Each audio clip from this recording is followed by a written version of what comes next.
Fashion Week in Paris, and that means nothing to most of us until we go to the store and we wonder why lapels are suddenly wider or that stripes with a skinny scarf are suddenly in. Well, tonight, Galen has the story of an Oklahoma man who studies fashion trendsetters of a different type altogether, military ones. His closet, or a big part of it, isn't at home right now. So to get there, T.S. Akers has to drive all the way to Kingfisher, go through a couple sets of doors, down a hall, and through here. This is his special closet, though, full of other people's clothes. Very important people's clothes.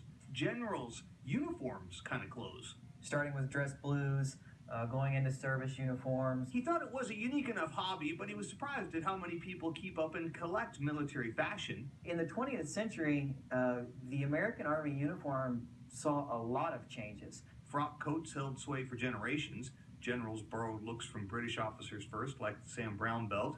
They were still in service into the 40s when the Army switched to a cloth belt. Akers is most interested in Oklahoma generals like Otway Autry, who commanded the 45th through 2 wars. That little piece of decoration on the left pocket is a statement all his own. That is a distinctly non-regulation piece, but it's a combat artillery badge. It turns out the generals can and do often fly in the face of convention and military code, thus setting trends.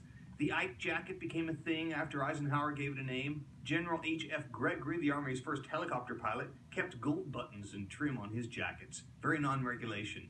General Alden Sibley liked to display his medals all in a row, just like the British. Generals could, in a lot of ways, they have a lot of leeway just to do whatever they want. Nobody's going to say, hey. No one's going to question a general. Yeah. Uniforms look the same, but fashion trends often begin with subtle differences.